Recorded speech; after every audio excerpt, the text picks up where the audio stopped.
Testified that you did not believe that why they didn't go to Wendy, and why did you think they didn't go to Wendy? Starting the first SWAT team for the Tampa Police Department. Somewhere in most trials, the questions stop being about the evidence. They stop being about times and documents and phone records, and they turn to the person sitting in the witness box. Who are you? What are you like?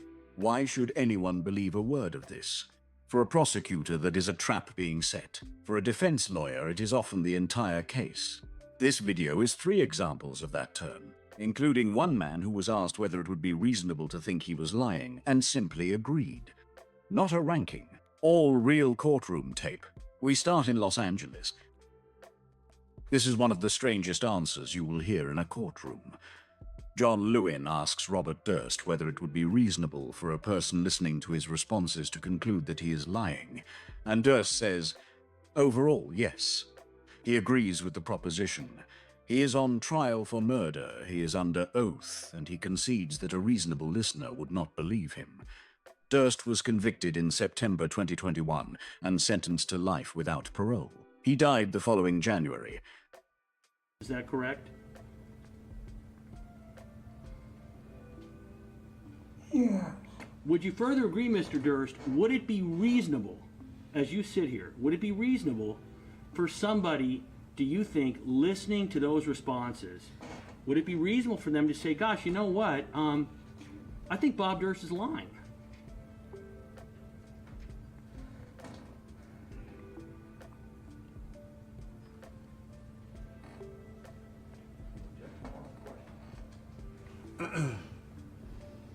Overall.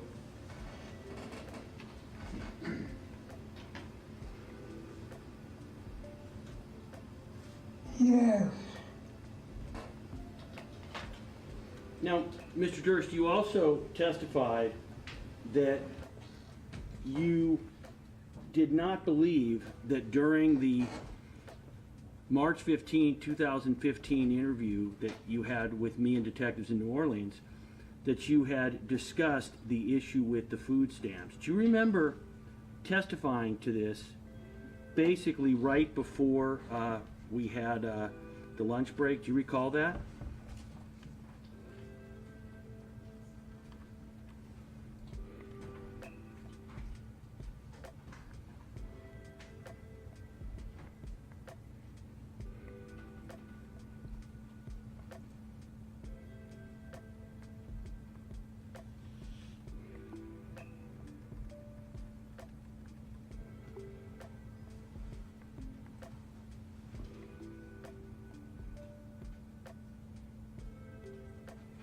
Yes. So at line 7, on page 74, line 18, the following exchange occurs during the 2015, March 15, 2015 interview. And I'm not reading the whole question, I'm interrupting in the middle. I ask you, but you'll talk about how, you know, the rules basically, how the rules do not apply. You know, you talk about Vista. Do you know what I'm talking about? You respond, yeah. And I then say, and you'll say, there's a quote with Mark and Andrew that you talk about getting food stamps. And do you know why you did it? And you say, I did it.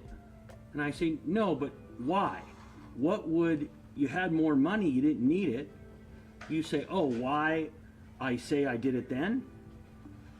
Question, well, why? Why'd you do it? The only thing I can think of now is why not? Question, right, you said you enjoyed beating the government. And you respond, yes. Does that now refresh your memory, Mr. Durst?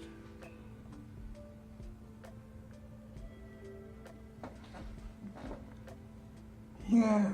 Where in that statement I just read is there any mention by you that you had to get food stamps in order to participate in that program? Nowhere. Will you agree, Mr. Durst, that that last addition is something you made up as you sat up there on the witness stand trying to explain something that simply was not explainable? You got up there and you lied, correct? Overruled.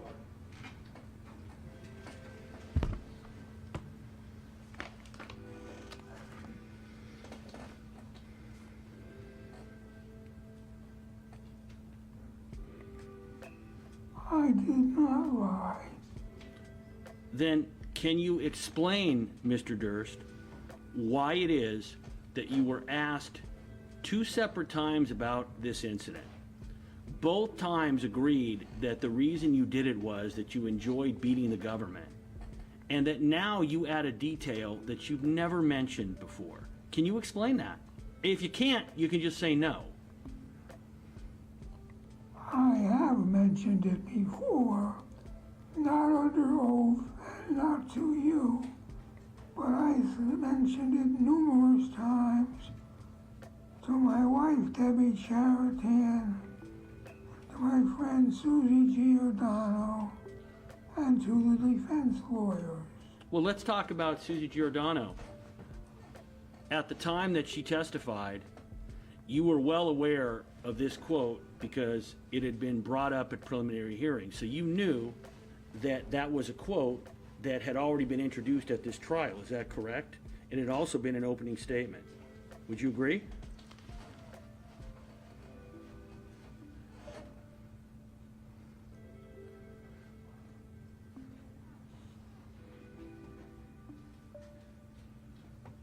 No, I would not agree. Mr. Durst, is it your testimony that in the opening statement back in 2020, that clip of you talking about how you got food stamps because you wanted to beat the government, are you saying that was not played to this jury?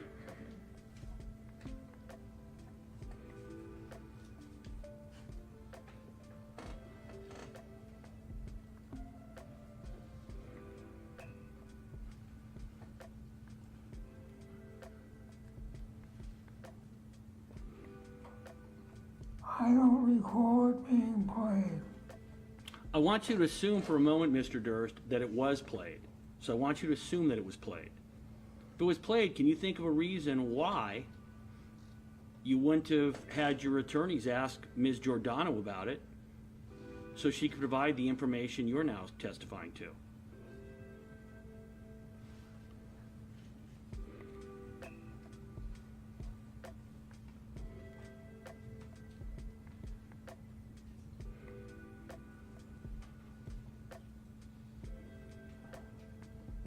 I don't know what the question is. The question is, I told you to assume that in fact that clip was played. So my question to you was, if that clip was played, can you explain why Susie Giordano, who testified only a month ago, whatever it was, how come it wasn't cleared up with her? You could have been done, correct? Charlie Adelson is describing a conversation with his own father and what he was trying to make him understand about the extortion approaches, including an old story about a body supposedly buried under a stadium, which police once dug up because somebody said so. His point to his father is that this one was being done differently. He was convicted in November 2023 of first-degree murder, conspiracy and solicitation over the killing of Dan Markel, and sentenced to life without parole. Say it's not done. By the way, what's the reference to Giant Stadium? Supposedly some guy, Jimmy Hoffa, who got killed years ago, was buried in the end zone of Giant Stadium. So the police went and dug up the end zone, thinking that he was there because somebody said it, so they investigated it, but it was never true. Now, you then say it's not done like that. What were you telling your dad was not done like that? The extortion wasn't done like it was done to me. It's being done to my mom. That's not how it's done. And you do this twice, but at 50 seconds into the recording, you say, and the funny thing is, and you whisper something in your dad's ear. Mm-hmm. I know you don't know the exact words, but what did you whisper into your dad's ear? I was saying they don't realize I was extorted the first time, and this is the same thing that's getting done. Then the second time I say this is like, the funny thing is, this is like deja vu. We're going to get to that. Okay, sorry.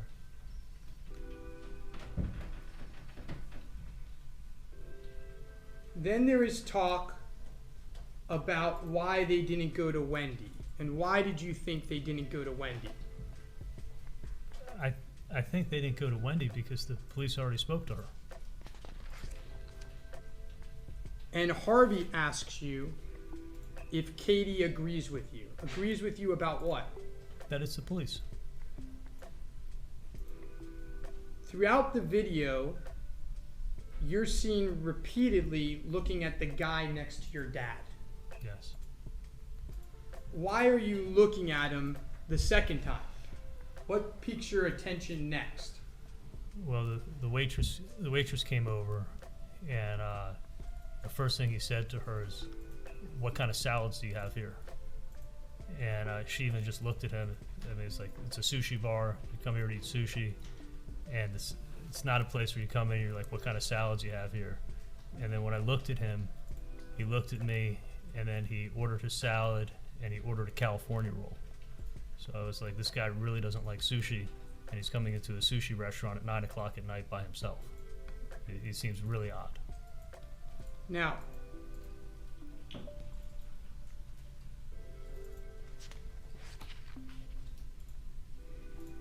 you then say again at some point, and the funny thing is, it's unintelligible after. Do you think you know what you said at that point? I said, this is like deja vu.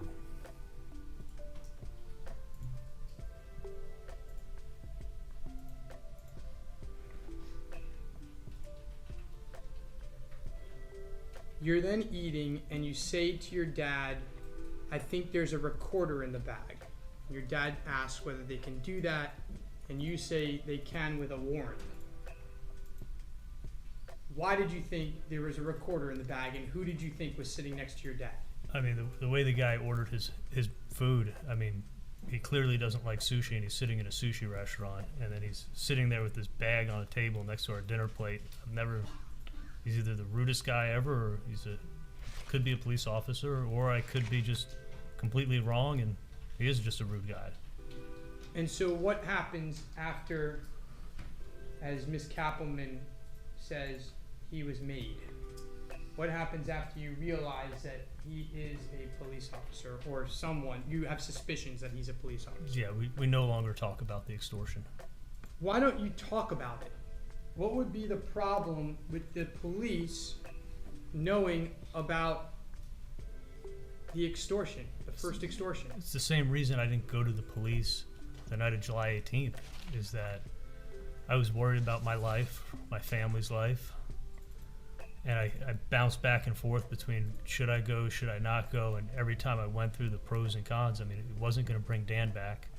The people who did this don't care about killing someone in the middle of the day.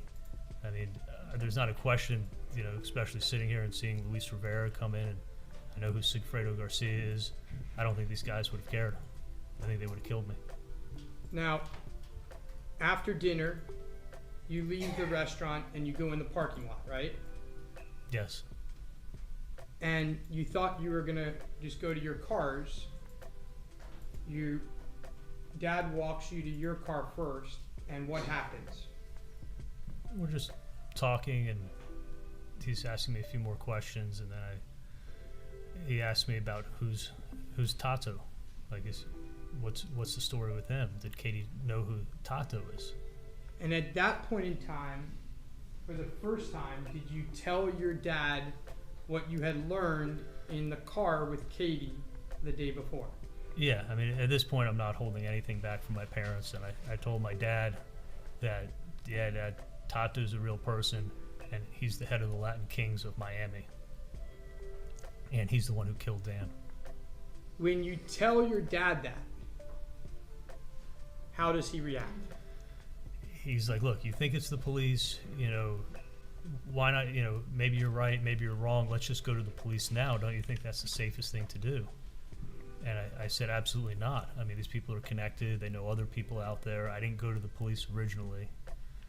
I don't want to do that. And he's like, well, I said, I think it's the police, so there's nobody's going to get hurt. And he's like, well, what if you're wrong? You know, And did this discussion go back and forth for a while? yeah, because I mean, what do you say when someone says, what if you're wrong? I mean, you're going to get killed. What did you tell him you would continue to do? I said, listen, I'm going to talk to Katie. Hopefully she'll come by and see me tomorrow, or I'll talk to her and see if she's reached out to these people and to see if it is legitimate extortion or if it's just the police. Did you again go over with your dad all the reasons why you were sure it wasn't the police? That it was the police. I'm sorry, that it was the police. Yeah, at that point I did. I rehashed everything again and went through everything that we discussed.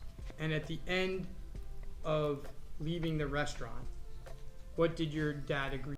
And this is the same maneuver run in the opposite direction. Curtis Reeves is not being attacked here. His own lawyer is walking him through a career, building a new tactical squad for the Tampa Police Department, traveling the country for training, working out how to select the right officers for it. The jury is being introduced to a professional before they are asked to judge anything. Chad Olson died in a cinema in 2014. Reeves said he acted in self-defense, and in February 2022 a jury acquitted him. And the financial resources to go out and take the schools and to go to the different places to get us qualified to not only perform as SWAT leaders or tactical leaders, but also to learn how to select officers that would have the right knowledge levels to be a part of that team. That was, you were starting a completely new squad for the Tampa Police Department. Yes, sir. Did you travel throughout the country with courses from the FBI to whatever in order to gain this knowledge of what it was going to take? Yes, sir. We researched through the FBI. The NRA was very big into law enforcement training in those days. They had a tremendous resource base. International Association of Chiefs of Police, military. We checked with the military on what materials were available. We compiled all that data, and then we found schools that were available for us to attend to learn the skills that we thought we would need to make this thing go forward. And so how long did that process take of starting the first SWAT team for the Tampa Police Department? Well, I think the first part of the process was getting us trained, and we went to the FBI and the military, and they came to us on occasion, and then we went through the selection process for the officers. It probably took the better part of 6 months to a year to get to that point. Now, you had some responsibilities, not only in teaching or learning yourself all of the skills necessary to operate a SWAT team, but you now also had to teach your men? Well, we selected officers that were skilled officers already in the selection process. We picked what we think were excellent candidates, and we took that training and we presented it to them, and we made the training available to them when we could and when the finances would allow it. And that was the whole, trying to get everybody, I guess you could say, up to speed on what was required and the knowledge level that was required and that sort of thing. Did that process also include having psychological examinations for the individuals that were going to be coming into SWAT? Yes, sir, it did. And why was that an important factor? Well, when you go through the selection process, you try to be as selective as you can, because it's going to be a specialty assignment that's definitely geared to be high speed whenever you get it going. You're going to be dealing with the situations that other officers are either not acquainted or not trained for or not equipped to deal with. So you want to make sure you got the best possible candidates, and the last thing that we did after the training was, before anybody was assigned, everybody took a psych test, including me and the other sergeant. And they had to pass that psychological test in order to be able to be a member of that squad? Yes, sir. Now, that squad was geared to respond to critical situations? Yes, sir. To give the members of the jury a bit of perspective, were you also working your normal sergeant's role as a patrol officer, sergeant patrol officer, while you were working as now the sergeant also of the SWAT team? Yes, sir. The way we designed it, and we were trying to get the best, I guess you could say, the best out of each one of our employees, is that everybody had their own separate assignment. They were assigned to, these officers were picked from all over the department. So they may be working in different areas than you're working in. And our situation was set up so that I was still running a squad and the other sergeant was still running a squad. So our primary responsibility was whatever our primary assignment was. In the event of an exigent circumstance, then we activated and then we took control of the scene.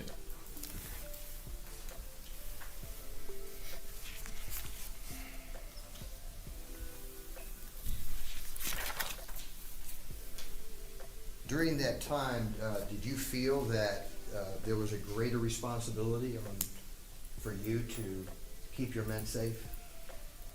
I think that's probably paramount in any supervisor or manager's mind, is that if you have people working with you or for you, you want to keep them as safe as you possibly can. So any training that you could afford them or yourself, or our plan at we call it the tactical response team, was that if somebody went off for training somewhere, their job was to come back and train everybody else on the team. And we had monthly training days where we sharpened our skills and kept ourselves prepared and tuned up for whatever might come our way. Was that training that was taking place in-house, was it also simulation training? Yes, sir. We had role play, we had unarmed defense, we had anything that we might encounter on the street as a police officer or as a tactical unit. And what was the feeling if you failed in that simulation? Well, I think win or fail in a simulation is designed to learn. So whether you won in that role play or whether you lost, it was the idea of what you learned from that experience, and for those that were watching you during the role play. So it was all positive from the standpoint of advancing your knowledge on things that you should know about. Who developed the standard operating procedures and policies for that unit? Mostly myself and the other sergeant. And at one point, I think they had appointed an administrative lieutenant. I think he and I developed most of everything, and the lieutenant just came on as an administrative position. 3 times the questions turned to the person rather than the facts, and 3 completely different results. It is worth being honest that this is the least evidential part of any trial. None of it proves anything about what happened. It works anyway on all of us, which is why both sides do it. Everything here is public record courtroom tape. Subscribe for more real case files, told with respect for the people at the center of them.